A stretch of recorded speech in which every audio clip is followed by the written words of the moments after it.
All right, we have Lauren Murphy joining us all the way from Abu Dhabi right now. She'll be competing this Saturday night at UFC 254, no longer against Cynthia Calvillo, but she will face newcomer Liliya Shakirova. Lauren, it has been a minute. I believe January was the last time we spoke. How are you? I'm good. Yeah, that's a long time. But I'm doing great, man. Things have been fucking groovy since then. I was going to say, I mean, you look like you're at a dome right now. Looks absolutely unbelievable. And first things first, how did you enjoy the lavish and luxurious flight to Abu Dhabi? Man, I don't know if I'll ever fly any other way than business class ever again. It was really nice. You know, I got to stretch out, lay down, take a nap. The food was good. We watched like 4 different movies. Joe and I played a bunch of games. We played like Battleship together. I killed him. I won every game. You sunk his battleship? Yeah. But yeah, no, it was a lot of fun. We had a really good time, you know, and there's no layover. It was a direct flight. So, yeah, the hardest part so far has been adjusting to the time zone. As you know, I was asleep for our original interview. So, but that's just, even that for us is going to be easier on this card than it was for anybody else. So. Yeah, 100%, because everyone had to basically sleep all day and then stay up all night just to adjust to the time. You're basically on Abu Dhabi time the entire time. How much of an advantage is that for you opposed to like some of the other fighters? I know some of the international fighters, maybe like an hour or two difference, so it didn't really affect them too much, but still for them, it's like fighting at 6 o'clock in the morning. Yeah, exactly. It's just crazy. So it was, I don't even want to think about it really, because we did try plan for it a little bit, like months ago before we knew what time the card was going to be on. We knew that the other cards had been on at really crazy times. And so I was like, okay, like I have a really good S&C coach, Andy Galpin. He's a genius. So he had a plan for me about when to be awake, when to go to sleep. He was in Brian Ortega's corner this weekend too. So that guy knows what he's doing. And I felt confident, like having him plan for me, but I was pretty relieved to find out we could just get on Abu Dhabi time and call it good.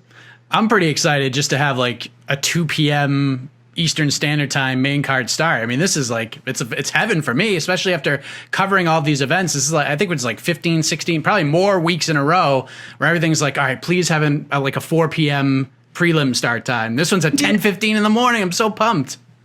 Dude, I actually really like that. We've been on a couple cards where we fought in the morning. Like, I fought Liz Carmouche at like 11 a.m. We fought Mara Barella, I think, at like 1 p.m. So it's like you have to get up pretty early. You get your shakeout in. You got to get breakfast, possibly get your hair braided. For me, that takes about an hour.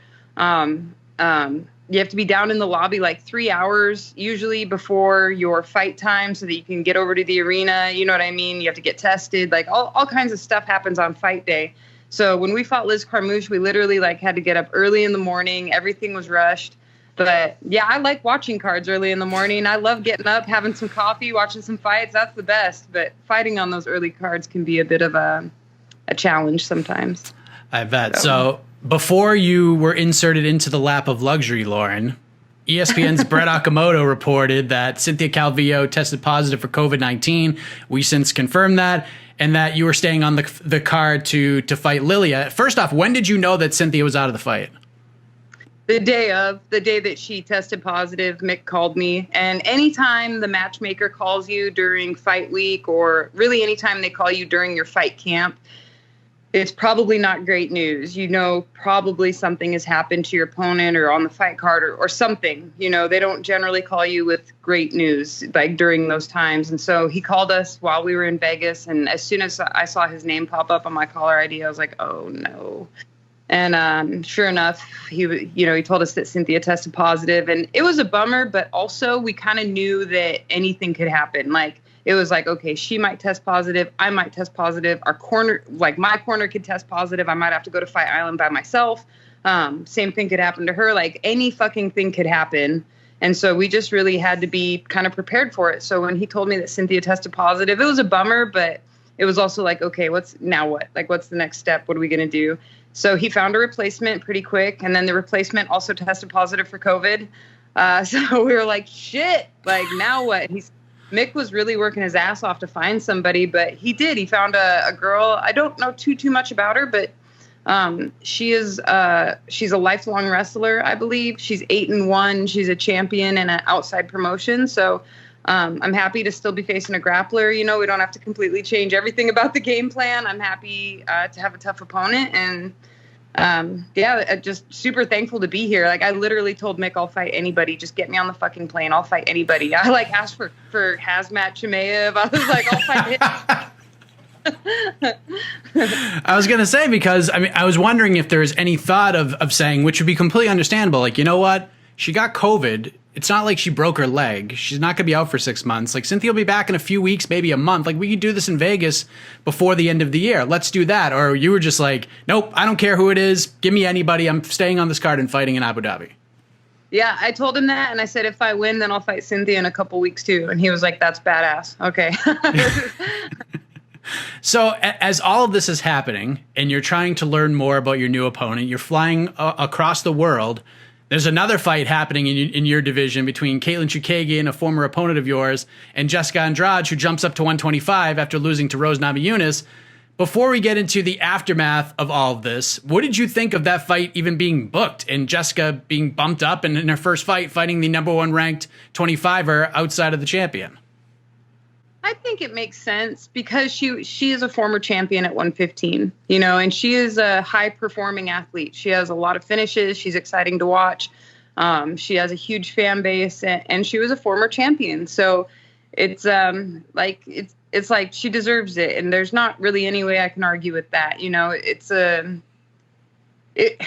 I would be lying if I said it didn't kind of annoy me, because I really want that number one contender spot. But I also can't argue with, you know, what are they going to do? Give her some, you know, unranked person in the division? Like, that would be doing a disservice to both of those fighters, you know?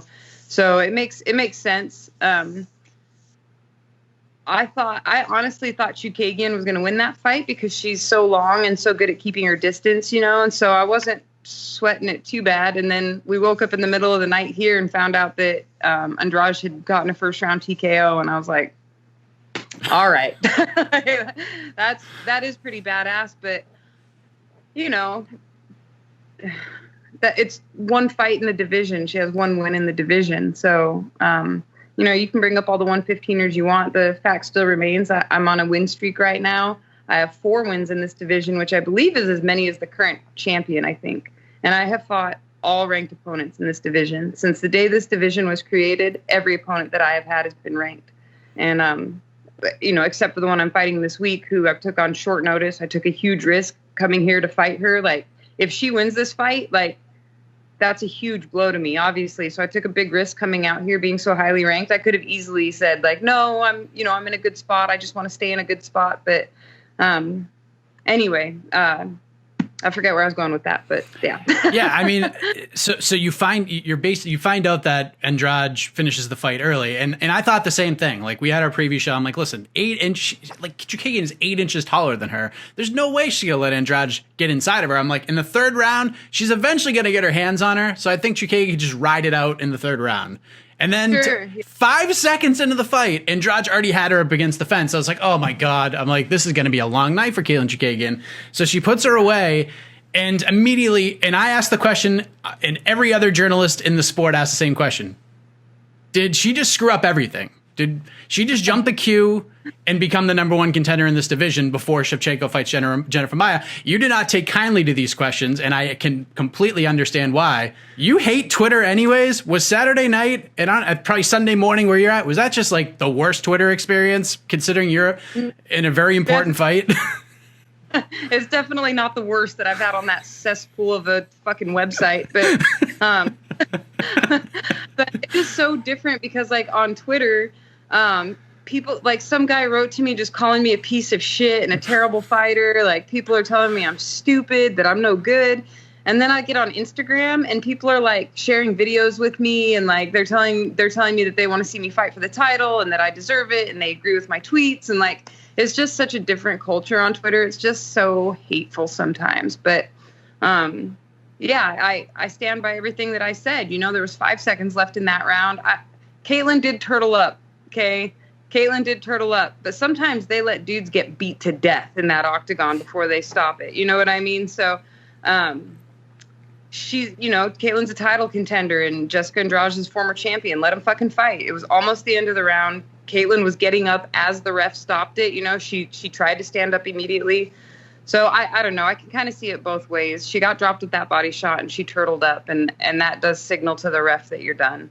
But yeah, I mean, props to Andrade. It's not that Andrade is bad or that she doesn't deserve a title shot. It's just that she doesn't deserve the next title shot. Yeah, and that was kind of the thing I mentioned on our matchmaking podcast. I was like, listen, I have no clue how this is going to work out. Like, normally, like, I have my finger on the pulse, and I'm like, all right, this person's going to fight this person. But with this situation, I have no idea how it's going to play out. Like, a combination between you, Jessica, and Cynthia, that should be the next fight. And then we still have to wait for Valentina to fight Jennifer Maia, and especially in 2020, we don't know what the hell's going to happen. So you got to be prepared for anything. If I had my way, which means jack shit, but if I had my way, if I win this fight this weekend, then I want the winner of Maia and Shevchenko, and you can match up Andrade and Cynthia. And that's a great matchup because they're two 115ers that came up, had good performances in their 125 debut, yet they only have one win in the division. Okay. And Cynthia beat Jessica I, which a ton of people have done, right? Jessica Andrade had an impressive performance, but let them duke it out to see who the number one contender is between them. Jessica Andrade is 1-2 in her last three. Cynthia Calvillo is 1-1 in her last three. I'm fucking 3-0 in my last three with a knockout finish, and we'll see how this weekend goes, but I'm going into it very confident, and I'm going into it expecting to win, of course, just like I do every fight. And so to continuously overlook me in these situations, I think is it's a big mistake. Do you kind of like that in a way? Does it give you a chip on your shoulder? Do you kind of like just fluttering under the radar? Because eventually that's all going to go away. You're going to be right there if you keep on this track right now. Like, the under the radar stuff goes away. Are you okay with that? Yeah, I feel like that's kind of been my whole career. Like, I've been the underdog my whole career. People have underestimated me my entire career. Like, my entire career, even in Alaska, I fought the toughest girls in Alaska. And I remember, like, people always counting me out in Alaska, and how my team that was around me was like, just wait, you're going to know. And then I won every fight that I ever fought in Alaska. Same thing in Invicta. I moved up the ranks so quickly, and people just weren't expecting it. Like, nobody expected me to beat Caitlin Young on short notice. Nobody expected me to beat Sarah D'Alelio because she was in the top 10. And nobody expected me to beat Miriam Nakamoto because she was such an accomplished Muay Thai champion, And I think it's kind of been that way in the UFC as well. But, I struggled a little bit when I first got into the UFC. I had some really close losses. I had kind of some boring fights. I had a lot of stuff going on, and I've really made a lot of adjustments, and I've worked really hard, and I'm not struggling now. I was going to say, and I told you this the last time we spoke, it was like talking to a completely different person because, it was January the last time we spoke, and it's in October now, so 9 months. I think that's the longest we've gone without having an interview ever. And like in the last 6 years. Like, normally it was like once a month we'd get you on to do something, fight picks or anything at this point, but yeah. And you're just a completely different person. Like, you still have like that same little bit of sass to you, but you just seem happier. Like, you could just see it in your expression. Yeah, I'm a lot happier. I got my confidence back, I think. I just had to go through some growing pains where I felt very unconfident for several years, really. I felt like I wasn't good enough to be here. I kind of had like imposter syndrome a little bit. I was really, really overtrained. I think that contributed to a lot. So I was having shitty practices. I just had really a lot of stuff going on, and those are kind of, it caused some failures, I think, in my career, but you can't be successful without failure. You just can't, period. There's no way to be successful without also having failure. So,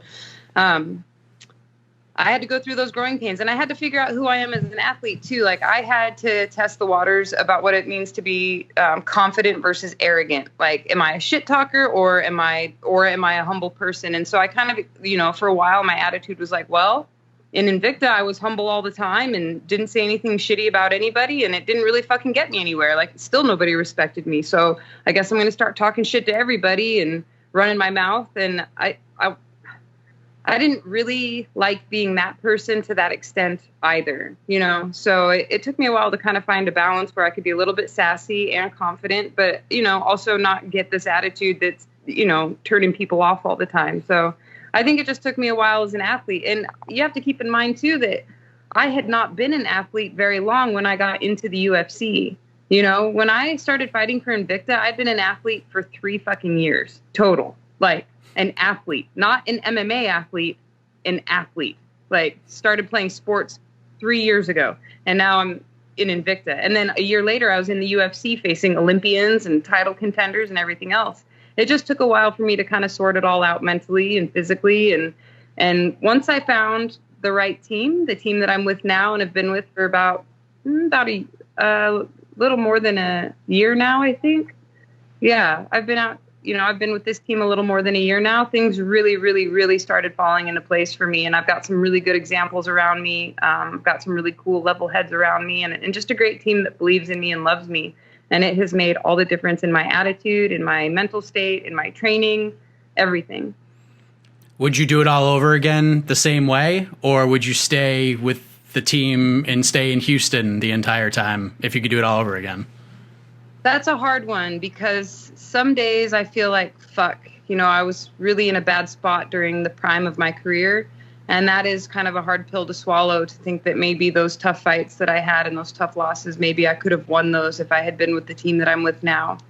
But I also had some growing up that I had to do, and I was able to do that at the lab. And I really had to figure out who I was as an athlete and go through those growing pains. And if I had gone through that in Houston, maybe I wouldn't be on the team that I have now. Maybe I would have, driven the coaches that I have now away, or maybe I wouldn't have, maybe they would have driven me away. Like anything could have happened. So I really believe now the team that I'm with, I appreciate them so much and I respect them so much because of the experiences that I've had that it just has to be better this way. I'm one of those, I believe everything happens for a reason. I think the universe is in on it. I think the universe loves me and wants the best for me. And so I think it's all working out the way it's supposed to. Every once in a while, I'll get a little tinge of like, no, I never should have done that. But we all do that. I think we all do that. Like, even I have those conversations with myself all the time. I'm like, man, I wish I did the MMA full-time thing 5 years ago when I wanted to, and I just didn't have the balls to do it.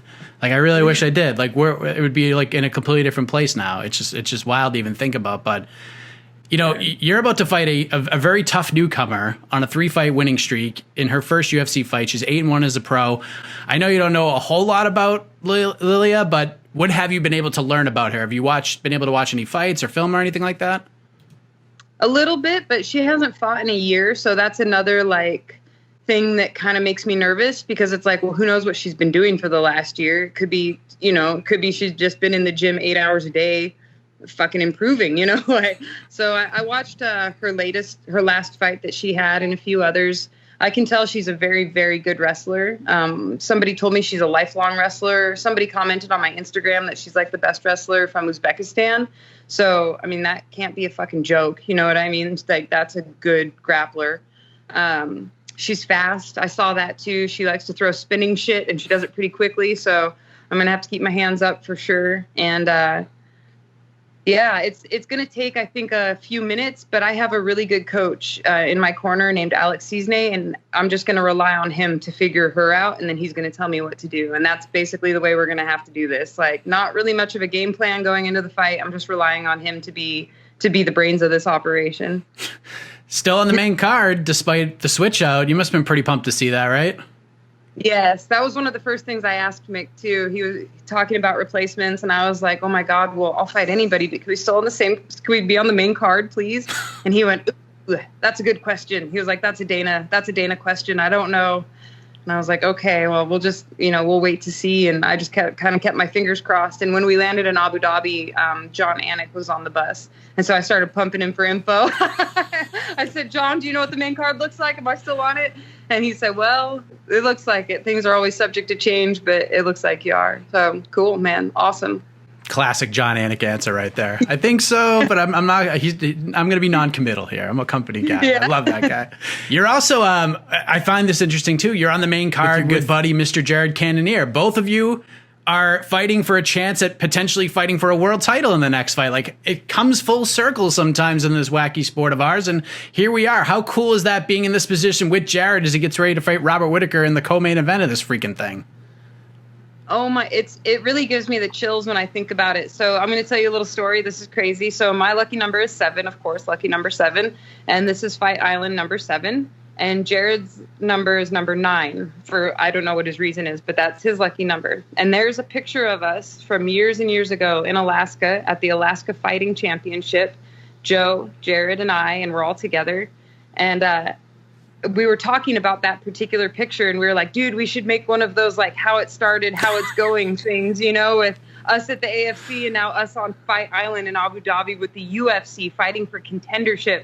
And that picture popped up on our memories as the most liked picture exactly 9 years ago, the day we were talking about it. Wow. So, yeah, it's kind of crazy. So we did take another picture on the beach today of us, like, in the exact same pose. It's hysterical. It's awesome. And I couldn't be more proud, like, of him, and more proud to know him and to be on this card with him. And by the way, he's going to starch Whitaker. And I love Robert Whitaker, by the way. I'm a huge Whitaker fan, but Jared's going to knock him out. It'd be great. It'd be a huge thing. I mean, I'm really fascinated in that fight for a number of reasons. One, because I love the matchup. I think Cannonier is one of the most underrated guys on the roster right now. So getting this opportunity is long overdue for him. But two, like, if Cannonier wins, we know where he's going. He's fighting Adesanya for the title. And if Whitaker wins, like, what the hell does Adesanya do now? So much is going to come out of this event. And then after that, we had Khabib versus Justin Gaethje. I have to know, how do you see that fight playing out? Justin's going to win. Like, I just feel it. I know it in my heart that Justin's going to win. I brought my Team Gaethje shirt from The Ultimate Fighter, and I'm just trying to pick a good day to wear it, you know? Like, I really love Justin. I've seen him around a couple times, and his energy is really good. I've met his parents several times, too, at a couple different events, and they're here. And I'm just very confident in Justin that he's going to win. I don't know, probably by knockout. And how do you get your hand raised here and put yourself in a position to maybe fight the winner of Valentina Shevchenko versus Jennifer Maia, which is coming up on November 21st? I don't know, but it's going to have to be something impressive, I think. You know, it's going to have to be something impressive. So I'm going to be in there looking for the finish the entire time. I think I have to get a finish in this fight, and that's what I'm going to be looking for. And that's how I'm going to make a statement and you know, show the world and the UFC that I am the true number 1 contender.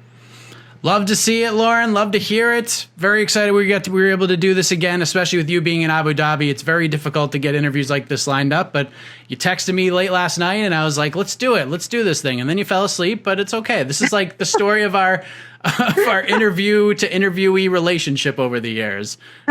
Well, Joy, I had an interview with Mike Heck. I said, but he didn't text me and remind me. He knows better than that. I know. I screwed up, too. As soon as I saw your text, I'm like, oh, shit. I forgot who I was talking about. I know. And like, I am still kind of getting adjusted a little bit. We're mostly on Abu Dhabi time, but we all went to the beach today, too. So actually, my coach fell asleep. I fell asleep. My nutritionist fell asleep. Like, we were all kind of crashed out today. But I'm getting used to this time zone, and I'll be ready to go at 10:30 p.m. on October 24th.